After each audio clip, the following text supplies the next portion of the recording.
Hello and welcome. It's great to have you here. I was honoured to welcome back to the podcast renowned public health pioneer, Professor Sir Muir Gray.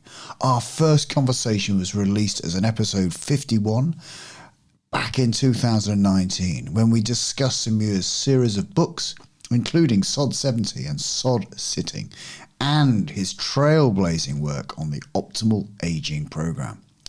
In our latest conversation, we discussed Sir Muir's latest book, Increase Your Brainability and Reduce Your Risk of Dementia.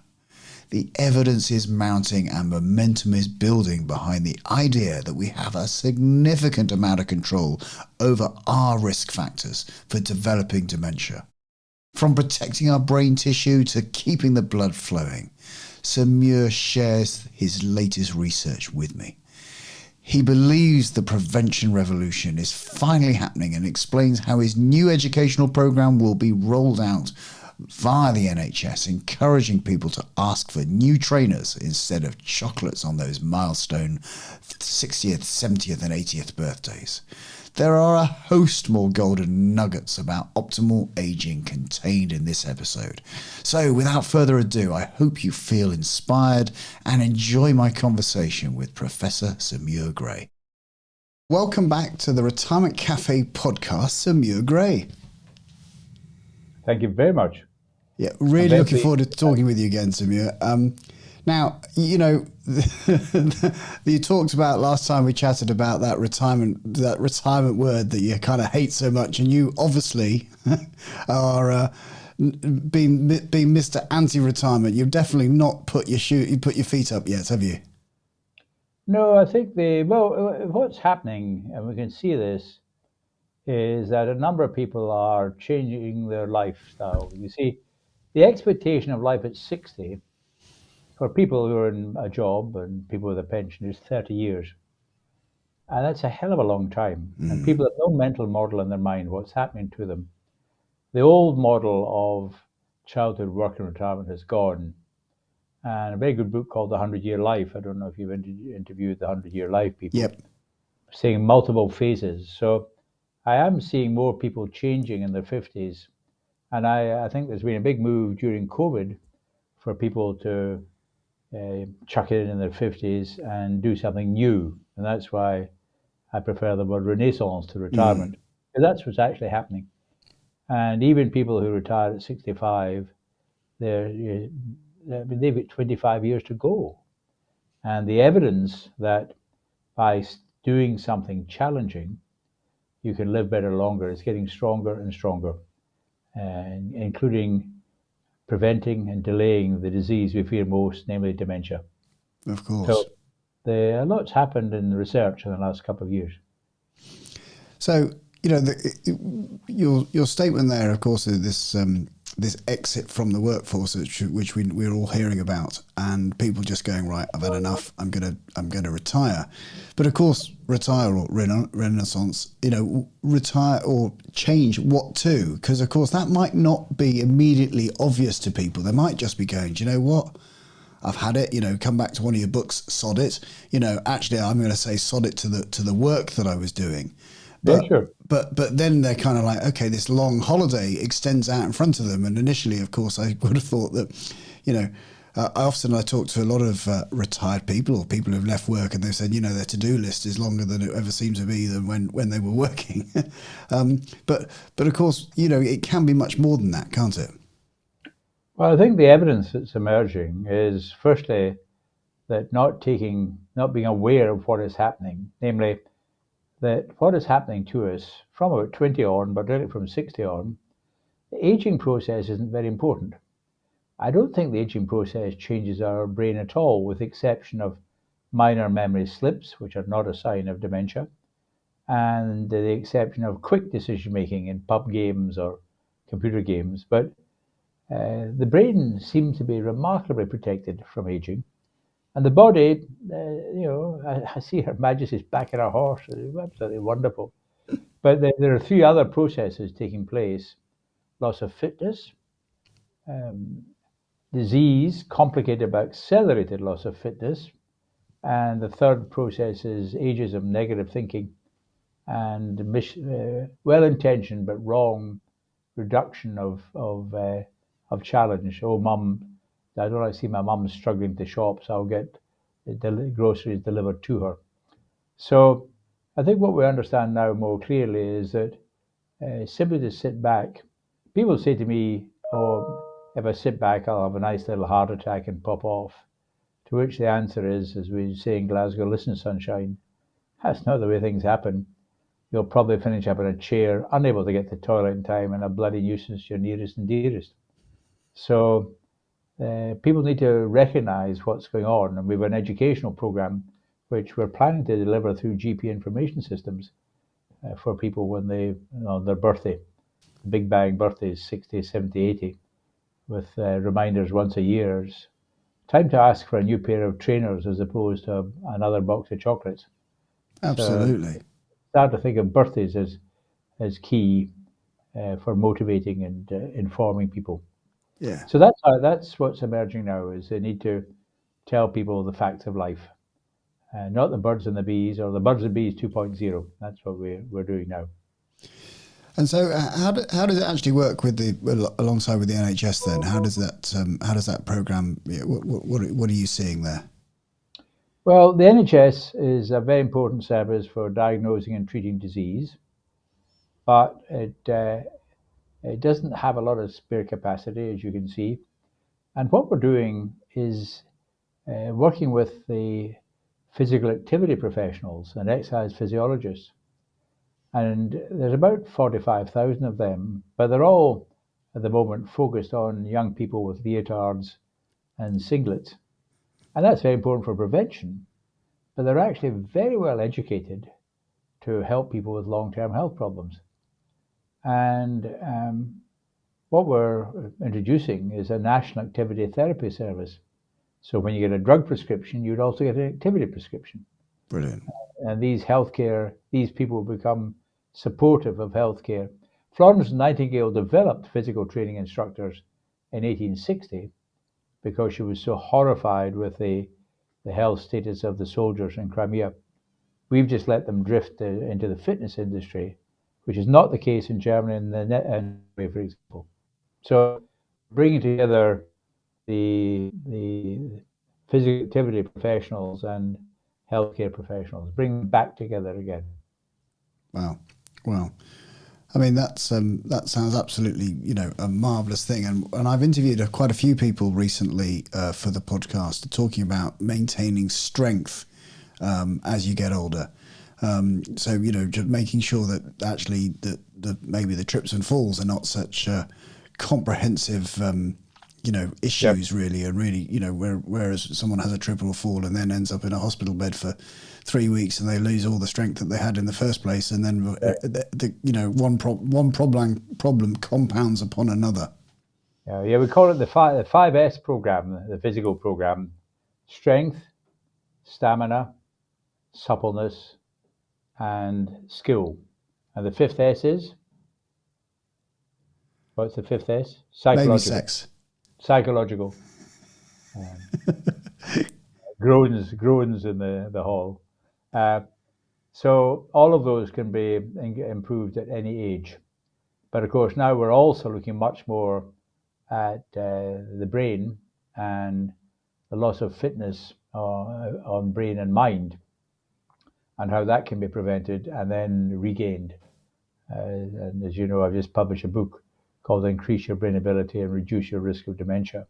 So we now know that, and I was not taught this, no doctor before 2000 was taught this, that the brain can form new circuits, neuroplasticity it's called, whereas we were taught that after 20, just brain cells died off all the time. So dramatic new research about the brain and the need to challenge the brain by partly by puzzles, but more by interaction with others, having a mission, having a sense of purpose. So it's now recognized as one of the major risk factors for dementia is losing connectivity, engagement, positivity, and challenge. Yeah. And I think from my limited experience of probably the 70 families that I advise, the people who are all pretty much, 95% of them are of retirement age, but actually are all pretty much engaged in something. They have some purpose. They have some reason to get up in the morning. They are part of a community. They are maybe still part of business and entrepreneurship, or got involved in charities. And they're significantly, making a contribution. Some are volunteering, and some are doing things, in essence, a senior management role within those charities. But they definitely have significant purpose. No, I think what we'd like to do, and you're dealing with an exceptional subset of the population, of course, but we've got a learning program, so we'd like to discuss you. I'm trying to do this nationally. Have well-being planning alongside financial planning. And I'd like to introduce it nationally, probably at the age of 55. So we're starting to get some employers now talking to us, and we've got 1 or 2 employers signed up. But it'd be very nice to do it with your group of 70. As I say, they're probably 3 standard deviations from the mean and where they are in terms of thinking about the future and planning anyway. But I think they would find it useful, and it gives them an intellectual framework about the 4 factors: aging, fitness, disease, and the ageism, these 4 factors and how they interact. But so this is one of the major things I'm doing without success at the moment, is getting well-being planning alongside financial planning. And is this the Learning with Experts course? Yes. Right. Okay. So where did the idea of that come about? Well, I came to the conclusion that we discovered the elixir of life called knowledge, and it was consumed by learning. And then I met Learning with Experts, and they told me about the 4th education revolution. This is Anthony Seldon's theory. No, not theory, principle.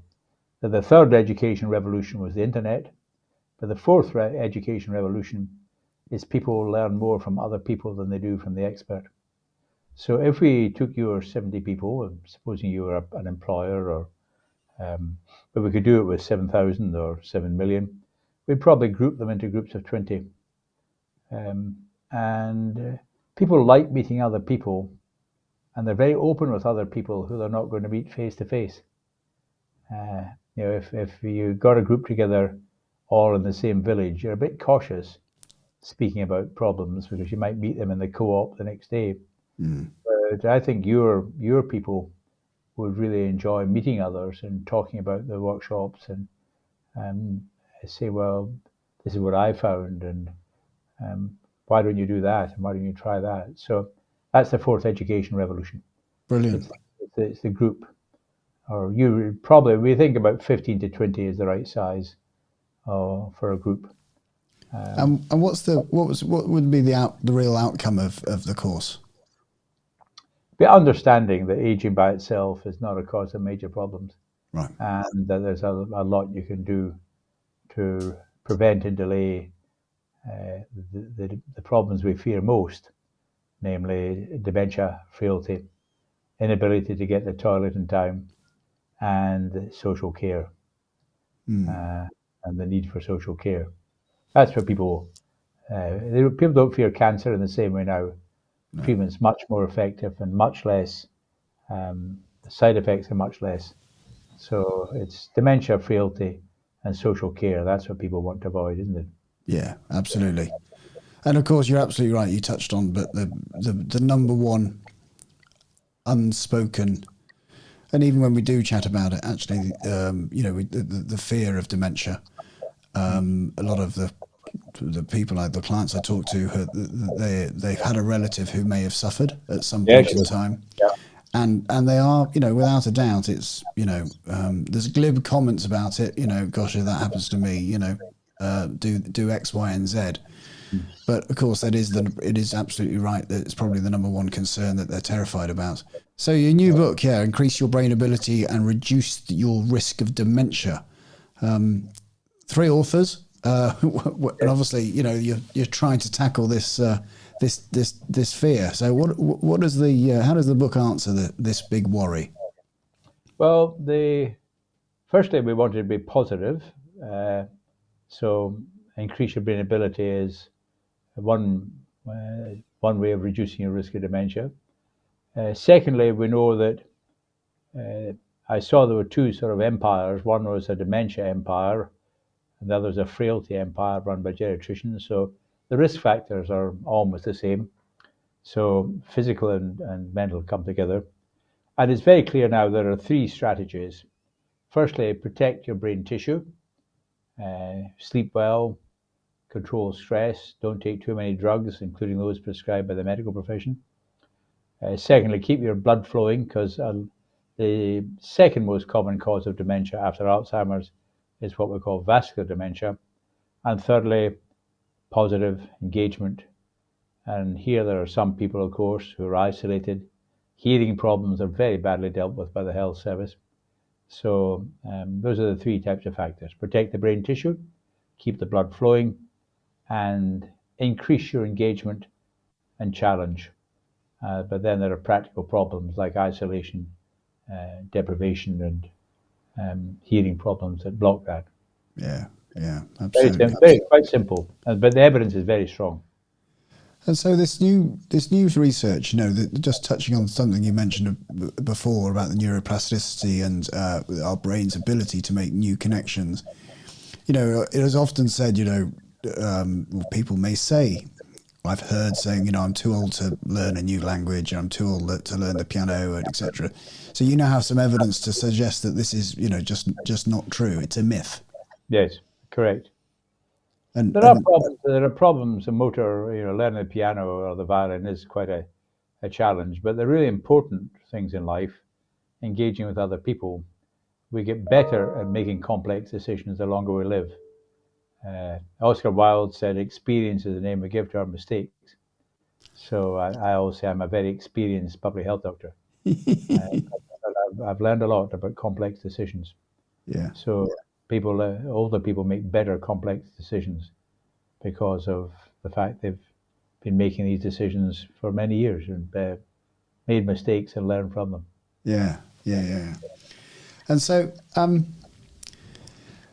Samir, what for anyone listening who's just at that point at the moment, who've kind of maybe they've left their career, they've thrown in the towel, or they've just said, look, I've had enough of this. I'm ready for my renaissance or retirement, whatever frame or word they are using for themselves.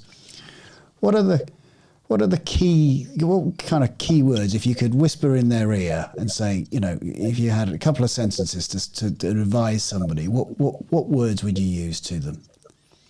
I would say increase your activity, physical, cognitive, and emotional. Be positive, seek out challenge, and the best way to do that is to try to help other people even more. Become a volunteer or get on the committee of a volunteer organization. So by helping others is one of the best means of helping yourself.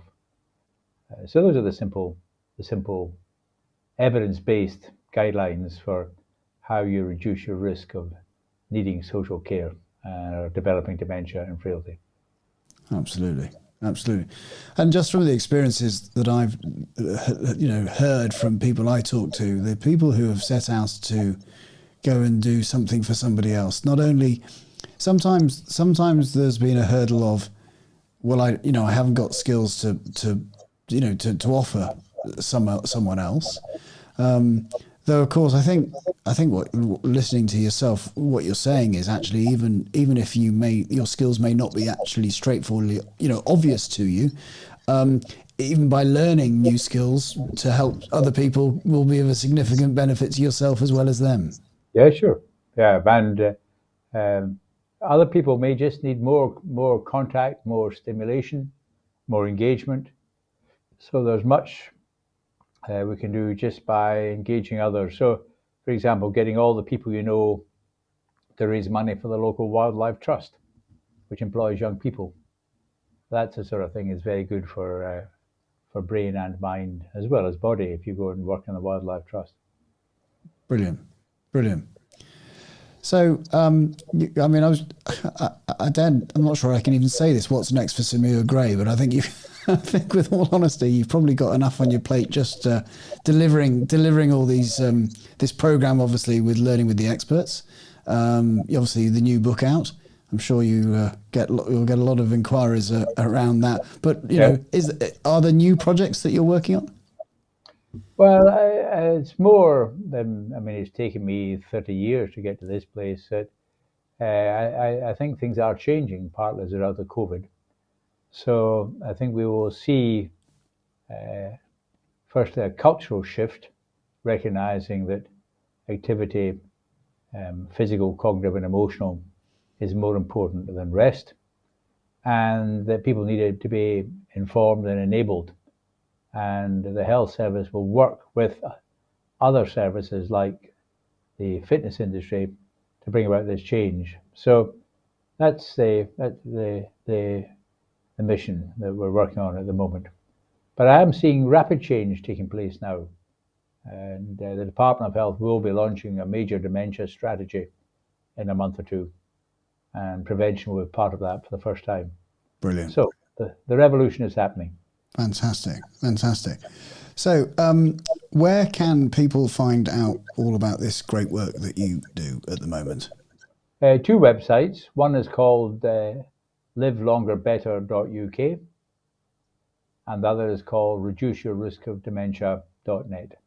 Fantastic. Well, we will put links to those in the show notes.